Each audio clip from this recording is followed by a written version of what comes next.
Sixth math की basic geometrical ideas. ठीक है, तो इसमें हम कुछ एक्सरसाइज 4.3 करने से पहले कुछ इंट्रोडक्शन देख लेते हैं। ठीक है, पहला है हमारा, मान लीजिए ये हमारा ट्राइंगल है, ये ट्राइंगल है, जिसको नेम लिख देते हैं ए बी सी। तो हमें पता है ये पॉइंट क्या होता है हमारा, ये वाला पॉइंट, ये वाला पॉइंट, ये वाला पॉइंट, इसको हम बोलते हैं वर्टेक्स, इसको बोलते हैं वर्टेक्स। ठीक है, इसको बोलते हैं वर्टेक्सेस। वर्टेक्स हो गया, और जो ये होती है हमारी साइड्स। ठीक है, वर्टेक्स हो गया, साइड्स हो गई, और ये जो दो साइड हैं उनके बीच में जो एंगल बनता है इसे बोलते हैं एंगल। ठीक है, इसे क्या बोलते हैं, एंगल। तो ये होगा हमारा एंगल्स। ठीक है, एंगल हो जाएगा, ये हो गया साइड, वर्टेक्स, एंगल हो गया। अब ये था हमारा 3 साइड वाला ट्राइंगल। अब हम करते हैं 4 साइड, तो उसको बोलते हैं हम क्वाड्रिलेटर। ठीक है, 4 साइड जो होता है उसको हम क्वाड्रिलेटर बोलते हैं, A B C D, quadrilateral हो गया। अब ये साइड है इसकी, ये इसके एंगल हैं, 4 एंगल्स होते हैं, और अगर इसके इन कोनों को हम ज्वाइन कर लें, बी को डी से और ए को सी से, तो इसको क्या बोलते हैं, इसको बोलते हैं हम डायगोनल। ये आप शायद पहली बार सुन रहे होंगे, इसे बोलते हैं डायगोनल्स। ठीक है, ये अकेला है तो डायगोनल, दोनों है डायगोनल्स। ये हो गया हमारा। ठीक है, तो एंगल, अब एंगल की बारी है, एंगल को कैसे हम रिप्रेजेंट करते हैं। तो मान लीजिए ये ट्राइंगल है हमारा, ये ट्राइंगल है, ये ए बी सी, ये हमारा ट्राइंगल है। तो हमें एंगल ए लिखना है, तो हम क्या लिख सकते हैं, एंगल ए, ऐसे लिख सकते हैं, या इसको नेमिंग कर सकते हैं बी ए सी, एंगल का साइन लगाया बी ए सी। ठीक है, ये जो होता है ये एंगल का साइन होता है। तो बी ए सी भी लिख सकते हैं और सी ए बी भी लिख सकते हैं, और सी ए बी दोनों ही आंसर जो है करेक्ट है। अब करते हैं हम इसकी exercise 4.3। Hello, welcome to Edubin. आज हम करते हैं 6th क्लास की मैथ का चैप्टर नंबर है आपका 4th, और बेसिक ज्योमेट्रिकल आइडियाज। ठीक है, और एक्सरसाइज 4.3, क्वेश्चन नंबर 1 है, name the angles in the given figure. तो हमें फिगर दे रखी है ए बी सी डी, ये क्या है, एक क्वाड्रिलेटर है। इसकी 4 साइड्स हैं, जिसकी 4 साइड्स होती है उसको क्वाड्रिलेटर कहते हैं, और जिसकी 3 साइड्स होती है उसको ट्राइंगल कहते हैं। ठीक है, तो इसमें हमें एंगल कितने हैं वो एंगल हमें बताने हैं। ठीक है, करते हैं हम इसको। देखो हमने डायग्राम बनाया है, तो इसमें हमें बताने हैं एंगल्स। तो हम एंगल्स लिखते हैं यहाँ पे, एंगल्स। ठीक है, कौन कौन से एंगल है, देखो जो भी एंगल हम लिखते हैं उसको हम बीच में लिखते हैं। जैसे हमें एंगल ए से दिखाना है ना, तो हम लिखेंगे बी ए डी, तो हम लिखेंगे एंगल, ये एंगल का साइन होता है बी ए डी। ठीक है, डी ए बी भी लिख सकते हो आप, ठीक है, सेम है, कोई प्रॉब्लम नहीं होगी। उसके बाद एंगल बी के बाद एंगल डी में आते हैं, तो हम लिखेंगे A D C, angle A D C. इसको आप सी डी ए भी लिख सकते हो। ठीक है, हो गया, कॉमा। उसके बाद एंगल सी में आते हैं हम, तो लिख सकते हैं डी सी बी, तो एंगल डी सी बी, ये हो गया थर्ड एंगल। इसको आप बी सी डी भी लिख सकते हो। फोर्थ एंगल है हमारा ए बी सी, तो इसको लिखते हैं एंगल ए बी सी, तो इसको आप सी बी ए भी लिख सकते हो। ठीक है, ये था question number 1। Question number 2, question number 2 है, in the given diagram name the points. हमें डायग्राम दे रखा है, ठीक है, इस टाइप की डायग्राम दे रखी है हमें, तो हमें इन क्वेश्चंस के आंसर देने हैं। Number 1, interior. तो इंटीरियर क्या होता है, किसी भी रूम के अगर हम अंदर रह रहे होते हैं तो कहते हैं इंटीरियर। ठीक है, हम अंदर हैं यानी इंटीरियर, अगर बाहर आते हैं तो एक्सटीरियर। तो इंटीरियर एक्सटीरियर मतलब क्या हुआ, इंटीरियर मतलब अंदर। तो बोला है in the interior of triangle angle D O E, क्या बोला है, in the interior of angle D O E. तो डी या डी ओ ई, ये एंगल है, इस एंगल के अंदर कौन सा पॉइंट है, तो कौन सा पॉइंट है, ठीक है, पॉइंट ए। ठीक है, ये लिख देंगे। दूसरा है in the exterior of E O F, exterior of E O F के बाहर कौन कौन से पॉइंट है, यानी एक तो सी है, एक बी ए है और डी बी है। ठीक है, ये भी हो जाएगा। फिर लिखा ऑन ई ओ एफ में कौन कौन से पॉइंट हैं, तो ई ओ एफ में कौन कौन से होंगे, ई बी है, बी बी है, ओ बी है, एफ बी है। ठीक, इसको लिखते हैं हम। तो पहला क्वेश्चन है हमारा, पहला है in the interior of angle D O E. तो पहला पार्ट है in the interior of angle E O E, तो इसके इंटीरियर में लिखते हैं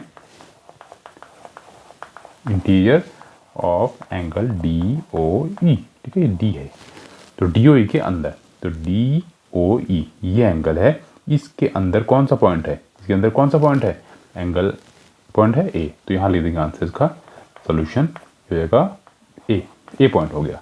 सेकंड है हमारे पास ऑप्शन, क्वेश्चन है कि in the exterior of E O F. तो ई ओ एफ ये एंगल है, इसके एक्सटीरियर में कौन कौन से पॉइंट है, तो लिखते हैं एक्सटीरियर ऑफ एंगल EOF। तो इसमें एक्सटीरियर में कौन सा पॉइंट है? देखो EOF के बाहर जो भी पॉइंट है तो इसको अब कवर कर लीजिए पूरा। इसको अगर हम ढक देना इसको पूरे को ऐसे करके, इसके बाहर कौन सा पॉइंट है? एक तो C है, ठीक है, एक आपका D है और एक का A है। क्योंकि हम ये सोचो कि ये वाला ऑप्शन पूरा है ही नहीं, भूल जाओ, तो ये वाले ऑप्शन के बाहर एक तो C हो गया, इधर D हो गया, इधर A हो गया। तो पॉइंट ले देंगे हम सॉल्यूशन, एक तो C, A और D, ठीक है, ये 3 पॉइंट हैं।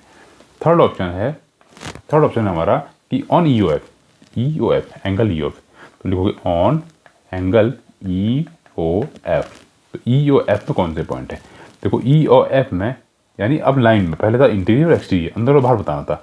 अब ऑन द लाइन यानी ऑन द लाइन EOE और OF, यानी EOF इस एंगल में बताने हैं हमें।